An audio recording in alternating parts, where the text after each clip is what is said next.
Hello sailors! Welcome to our next session. We will talk about debit and credit, and of course, we will talk about the accounting equation, the asset equals liabilities plus owner's equity. So, our objectives in this session, we will state and apply the rules of debit and credit, illustrate the accounting equation, and perform operations involving simple cases with the use of accounting equation.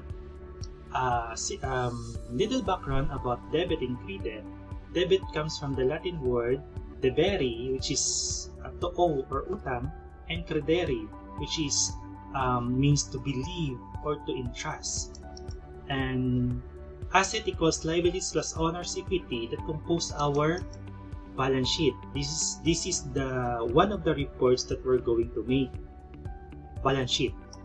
And assets, so the normal balance of assets is debit side. So every time there's an increase or dugang sa asset, automatic na siya, ginabutang na sa debit side. Otherwise, if there's a decrease of assets or nag-iban, kinabutang ta sa opposite side, which is the credit side. Just like here in example, owner invested 100,000 cash. In other words, our cash increase of 100,000, so we put that in debit side, which is the normal balance, kaya nag-increase lang. Then we credited capital 100,000. However, kung nag-iban siya, like this one, paid 1 month rent. Nagbayad ka ta renta, 20,000 nag-iban na ton cash. So kung nag-iban siya gani, the principle is ibutang sa opposite side, which is credit side. So we debited the rent expense, that's 20,000, and credit cash 20,000. Same thing with the liabilities. Liabilities and equities as the same normal side, credit side. So every time there's an increase of liabilities in owner's equity, we should record that on credit side. Otherwise, sa opposite side. Just like in example, we bought supplies on credit 4,000. So, nag-increase na aton assets. Kung nag-increase kani siya, debit siya, supplies debit. Kung nag-increase ang aton accounts payable, mean to say nag-utang kita, we credited that account, which is common siyang normal balance. However, paid the balance on the supplies. In other words, nabayaran naton utang. So, nag-iba naton utang. And take note, there's a decrease of accounts payable. So, automatic, we put that or record that on the debit side, accounts payable. Then, nag-decrease man at the same time naton cash, we credited that account. Now, in our equities, of course, I will discuss that later na lang. So, further, so, in our example here, additional investment, so we have debited cash 100,000 in capital, credited 100,000. Kaya ang normal balance sa equity is credit side. Yan.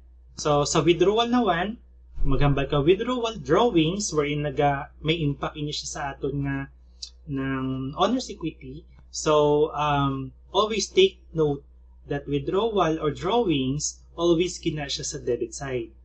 Okay? Always kina siya sa debit side. Pero may impact ini siya later sa aton nga owner's equity. I will discuss that later. So here are the examples of assets. So we have the current, mean to say, when we say current assets, we use that in our operation within 1 year. Kung more than 1 year, that's considered non-current assets. So here are the examples of current of assets, current and non-current. Same thing with the liabilities. So we have also the current liabilities and the long-term or non-current liabilities. In other words, if we pay that utang or that debt or accounts payable within 1 year, that considered as current liabilities. Pero kung hindi sa mabayaran or gina-installment natin for more than 1 year, that considered our non-current liabilities or the long-term liabilities. So, in our equity, yan. So, this is it. Muna siya ginahambal ko that owner's equity includes your investment, then your net income. So, di naghalin ng net income. I will explain that later. Then the drawings, atong hambal ko gina. Drawings withdrawal, ginadeduct siya sa aton nga owner's equity. That's the reason why gina-debit siya. Kaya ang normal balance ng owner's equity is credit side. So, paano yun ang net income? Ano ang composition ng net income? Actually, net income or the statement or statement of income or income statement, kaya tawag, this is another reports that we're going to make. So, aside sa balance sheet, may ara pagkikita yung income statement ka obrahon. So, hindi makompleto ang balance sheet kung wala ang income statement. So, ano ng income statement? Here in income statement, it shows our revenue, our kita, and our expenses. So, income statement is classified as nominal or temporary accounts. Why temporary? Kaya after 1 year or end of the year, pag January 1, ang tanan nga entry or tanan nga accounts nga ara sa income statement, which is your income and expenses, maga-zero ni siya tanan. I-close ini siya tanan. Sige lang kay I will discuss that in our succeeding topics. So, when we say service income, these are the income earned, okay, in providing services to our clients or customer. So, always credit side. Remember, credit side. Just like here in our example, the laundry income, medical, and so on and so forth. And of course, expenses. Take note, expenses are always in debit side. Debit side. Okay? Unless if there's an adjustment.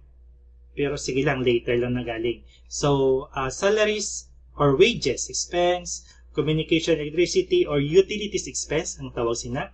We have the rent expense, and so on and so forth. So, in our next session, I will going to provide you of more examples when it comes to journal, so that you will be able to practice your skills in, or your understanding as well, in journal entry. So that's it.